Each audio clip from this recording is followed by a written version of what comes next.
سلام المسيح أحبائي وأعزائي مستمعي راديو دوجما في كل مكان. أهلا بكم في حلقة جديدة من كلامه الحلو، من كلام ربنا الحلو. النهاردة في آية جميلة جدا في سفر الجامعة إصحاح 7 والآية 9 بتقول لنا النهاردة: لا تستعجل بروحك إلى الغضب لأن الغضب يستقر في حضن جهال. لا تستعجل بروحك إلى الغضب لأن الغضب يستقر في حضن الجهال. ربنا عاوز النهاردة يعلمنا ويفكرنا ويذكرنا ويقول للناس اللي بتستعجل في قراراتها، في كلامها، في تصرفاتها: لا، بلاش تستعجلوا، بلاش تستعجلوا، اتأنوا، اصبر، اهدى، ادي لنفسك وقت للتفكير، ادي نفسك وقت انك تفكر قبل ما تتكلم، قبل ما تتسرع، قبل ما تاخد قرار، قبل ما تستعجل. قد ايه ناس استعجلت كتير في قراراتها قبل ما تدرس القرار ده كويس، وقبل ما تشور حد اكبر منها او خبرة عنها وندمت. كانوا زمان في الامثال الشعبية كنا عارفين مثل جميل جدا كانوا يقوله لنا زمان. يقولوا ايه؟ في التأني السلامة وفي الاستعجال الندامة. في التأني السلامة وفي الاستعجال الندامة. التأني حلو يا أحبائي، كل ما تاخد الموضوع كده بتأني، بهدوء، بصبر، بوقت للتفكير، وقت للدراسة، فهتلاقي نفسك خدت القرار الصح. عارفين احنا دايما بنحصد أمور كتيرة في حياتنا ومشاكل بنلاقيها جت علينا، ولكن احنا مش بنعرف المشاكل دي جت ازاي ولا الامور دي حصلت ليه. ولكن لو نرجع لورا شوية هنلاقي نفسنا احنا السبب، لان استعجلنا في الامر الفلاني، خدنا قرار سريع في الحتة الفلانية، خدنا مشورة غلط من ناس غلط في اماكن غلط. ودي ربنا النهاردة يقول لك: لا تستعجل بروحك الى الغضب. لا تستعجل، ما تستعجلش بروحك الى الغضب. حتى في انك تاخد فكرة عن حد او تبني فكرة عن حد أو شخص من غير ما تعاشره ومن غير ما تتعامل معاه، فبرضه ده استعجال.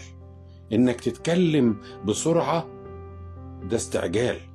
دايما الحكيم بينتظر الناس كلها لما تتكلم ويعرف الموضوع إيه ويعرف هما بيتكلموا في إيه ويستنتج إيه، وبعد كده في الآخر بيتكلم. وهو ده اللي فعلا بيبقى كلامه في فكر، في عمل، في ثمار. عشان كده لا تستعجل بروحك، ما تستعجلش. ده حتى في سفر الجامعة برضو في نفس السفر وإصحاح 5 والآية 2 بيقول ايه: لا تستعجل فمك ولا يسرع قلبك إلى نطق كلام قدام الله. الكلام اللي انت بتقوله ده بتتحاسب عليه، الكلام اللي انت بتتسرع وتقوله بيتحسب عليك، بيتحسب عليك. الكلام دايما كده فكروا كويس. الكلمة اللي هتنطقها مش هتنطقها قدام الناس بس، لا، ده انت هتنطقها قدام الناس وأمام الله، وأمام الله. عشان كده في جامعة 5:2 بيقولك: لا تستعجل فمك ولا يسرع قلبك إلى نطق كلام قدام الله. وقبل كده ربنا برضو بيحذرنا بيقول لنا ايه: بكلامك تتبرر وبكلامك تدان. فيا احبائي، عايزين ندي لنفسنا قبل ما نتصرف في حاجة ما نستعجلش، قبل ما نتصرف في في في في في امر عندنا ما نستعجلش، قبل ما ناخد قرار ما نستعجلش، قبل ما نعمل اي شيء ما نستعجلش. نتأنى، نصبر، ندي نفسنا وقت للتفكير.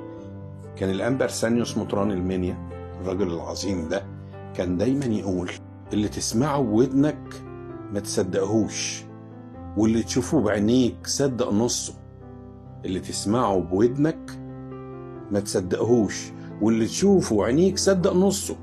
ما انت لو شفت بعينيك بتفكر تفكير مش صح، برضو ان سمعت بودنك ما تصدقش، لان الخبر اللي جاي لك انت متأكدتش انه خبر صح ولا لا. النهاردة اتكلمنا في جزء من الآية الجميلة اللي قلنا عليها في في سفر الجامعة إصحاح 7 والآية 9 اللي بتقول: لا تستعجل بروحك إلى الغضب لأن الغضب يستقر في حضن الجهال. انتظرونا علشان نكمل باقي الآية في الحلقة القادمة إن شاء الله. كان معكم هاني بباوي على الراديو، راديو دوجما 3.10.